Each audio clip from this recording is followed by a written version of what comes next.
Good evening and thanks for staying up with us. I'm Brittany Falkers. Another shooting in Portland has police looking for answers. This time, gunfire erupted in the Pearl District, sending 3 people to the hospital. It happened both inside and outside a busy restaurant in the middle of the afternoon. Art Edwards has the latest on the investigation. Gunfire shattered the calm of a sunny Saturday afternoon in the Pearl District. Police flooded the area around Northwest 10th Avenue and Northwest Davis Street just before 1:30 in the afternoon. When police got to the scene, they didn't find any victims, but they found evidence of a shooting and a lot of people in the area. Police eventually determined a verbal argument led to a fight between groups of people who knew each other inside of the restaurant. Shots were fired inside, and then people moved outside and more shots were fired. Police have not released the exact number of shots fired. Investigators confirmed that a woman and 2 teenage boys were driven to the hospital and treated for non-life-threatening injuries. According to police, they were part of the confrontation at the restaurant, and no bystanders were hit by gunfire. One man was held as part of the investigation, and this gun was seized by police as evidence. No charges have been filed at this point. Police believe that several people left the scene without talking to investigators.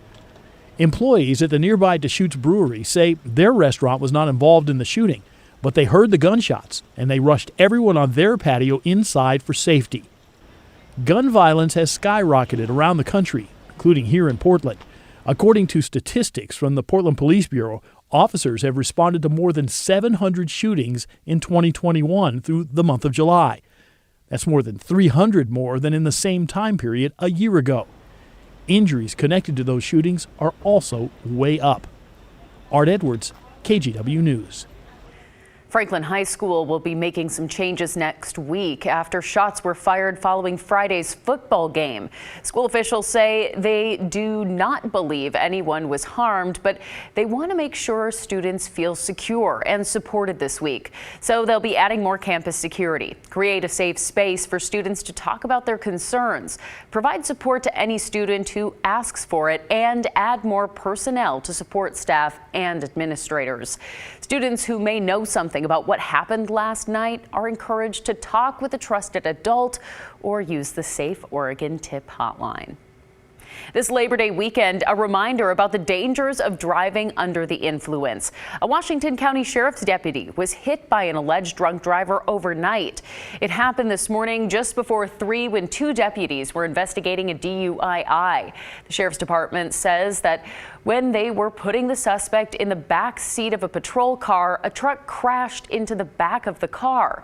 One deputy got out of the vehicle's path. The other was thrown about 6 feet. The person being loaded into the patrol car was not hurt. The injured deputy was taken to the hospital and is now recovering at home. We have seen an uptick in DUIs, lots of crashes, lots of people calling in about suspected impaired drivers, which we always appreciate. DUI is a unique crime in that it is 100% preventable. It's different than any other crime. It's 100% preventable. If someone's using cannabis or using alcohol, don't get behind the wheel. It's 100% preventable. It's an easy fix to the situation. The Washington County Sheriff's Office says they'll be out enforcing impaired driving laws this weekend. Police in Central Oregon say they've uncovered an illegal marijuana grow near Alfalfa operated by a Mexican cartel. Detectives from Deschutes County executed a search warrant on a 30-acre property that housed 49 greenhouses. Inside, there were more than 9,000 marijuana plants in various stages of growth and an additional 2,800 pounds of the plant. 2 pistols and an AR-15 style rifle were also found. Police did not say which cartel was growing the plants, but they believe they were working to sell the product here in the United States. About 23 workers were detained. It's believed they were illegally trafficked into the U.S. to work on the operation involuntarily. All of them were later released. Local doctors say this weekend could be a turning point in the fight against COVID, and our actions now will determine what happens in the next 10 days. Hospital beds are filling up with sick COVID patients, and some healthcare systems are using mobile morgues to deal with the amount of deaths that they're seeing. People who need other surgeries are being turned away because, well, there's just not enough staff to cover the beds. Doctors with OHSU tell us they're getting transferred patients from across the state. So they've had to rearrange resources to increase ICU capacity from 80 to 92 beds. Even with that, they're almost full again. Everything you decide to do on this Labor Day weekend will impact how our health system look in 10 days. Dr. Merkel there and other health professionals ask everyone, regardless of vaccination status, to mask up and stay distanced.